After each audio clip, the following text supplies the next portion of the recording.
Olá, combatentes! Sejam bem-vindos ao canal Top Militar LHD. Depois de secretário-geral da OTAN, nesta semana foi a vez do governo dos Estados Unidos dizer que intervenções militares serão realizadas contra mudanças climáticas. A Amazônia estaria em risco. Saiba tudo agora!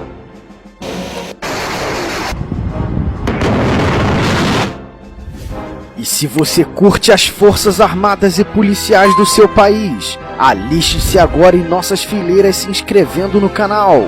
Fogo à vontade no like, vamos ao vídeo!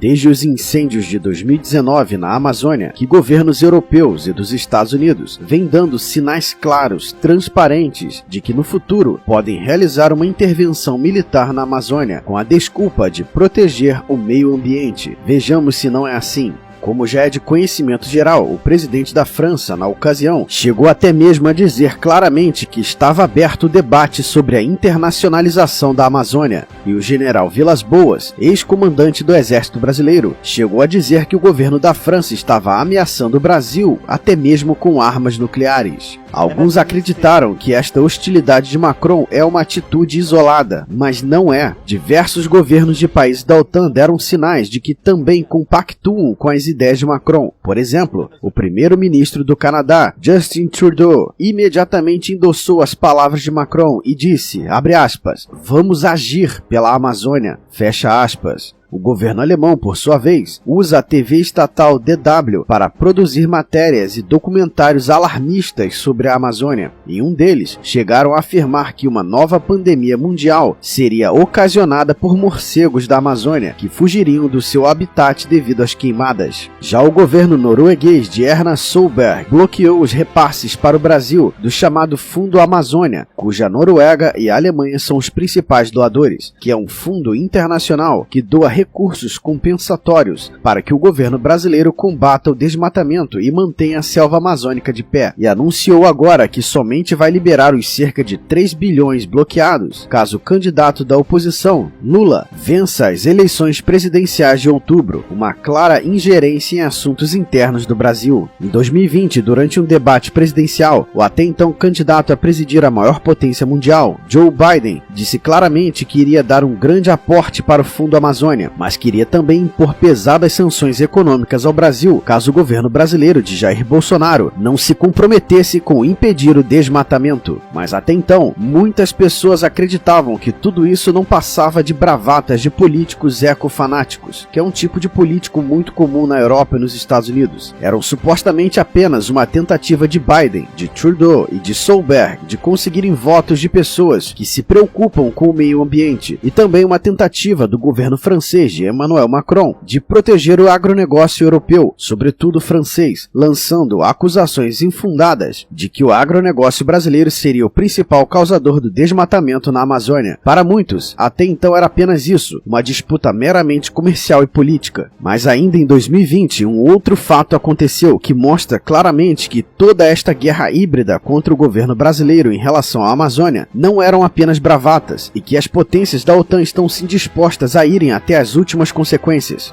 O secretário-geral da OTAN, o norueguês Jens Stoltenberg, defendeu explicitamente em um artigo publicado em vários jornais europeus que a organização deve preparar-se para realizar intervenções militares para combater as mudanças climáticas, pois elas seriam uma ameaça à segurança nacional dos países da OTAN. Em outras palavras, Stoltenberg, mandatário máximo da OTAN, deseja incluir os países que supostamente cometem ou permitem crimes ambientais como uma ameaça à segurança nacional dos países da OTAN e, portanto, neste caso, a organização teria o direito de intervir militarmente contra eles. Em dezembro do ano passado, chegou até o Conselho de Segurança da ONU uma resolução sobre crise climática, que fazia uma correlação entre aquecimento global com segurança mundial, o que poderia fazer com que o Conselho de Segurança da ONU pudesse aprovar intervenções militares em países que supostamente cometam crimes ambientais. 12 dos 15 países que ocupavam o Conselho de Segurança da ONU, entre temporários e permanentes, votaram a favor da proposta, inclusive Estados Unidos, França e Reino Unido. A China se absteve, apenas Índia e Rússia votaram contra, e como a Rússia é um membro permanente e, portanto, com direito a veto, então a resolução foi vetada. Mas este assunto ainda está muito longe de morrer. Na última terça-feira, o governo do presidente Joe Biden disse que as mudanças climáticas podem forçar o país a fazer uma intervenção militar. John Kirby, coordenador de comunicações estratégicas do Conselho de Segurança Nacional dos Estados Unidos, disse durante uma entrevista coletiva que a mudança climática é um motor de missões reais, porque criam instabilidade, o que gera insegurança em alguns lugares. Ele acrescentou que os combates na Síria começaram como resultado de uma seca. Kirby disse também que a mudança climática afeta a prontidão dos militares dos Estados Unidos, porque as tropas estão sendo chamadas para responder a desastres naturais, que estão piorando por causa das mudanças climáticas. Ele também afirmou que as mudanças climáticas podem afetar a infraestrutura dos Estados Unidos, acrescentando que bases militares como a base naval de Norfolk investiram milhões de dólares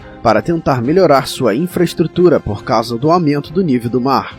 Abre aspas. Então, isso tem um impacto em nossa infraestrutura, isso tem um impacto em nossa prontidão, e você está vendo isso agora mesmo nos incêndios florestais, onde tantos guardas nacionais estão sendo convocados. Fecha aspas. Ele conclui dizendo que o presidente Biden acredita que a mudança climática é uma, abre aspas, questão muito importante para a nossa própria segurança nacional, e nós vamos tratá-la dessa maneira. Fecha aspas.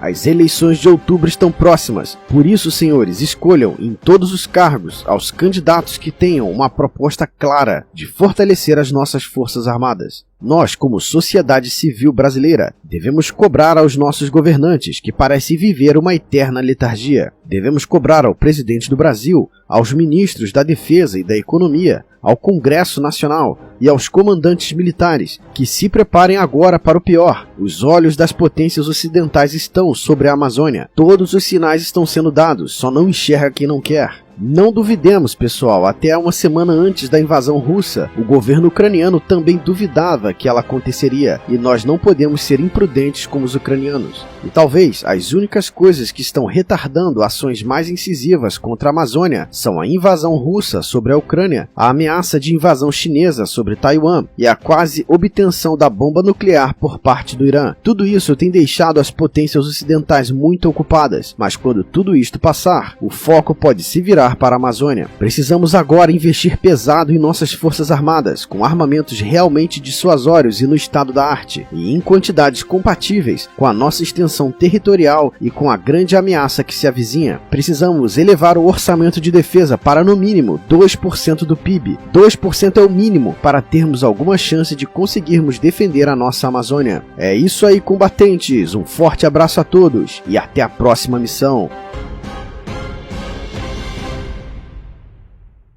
Quai, seu app de vídeos curtos.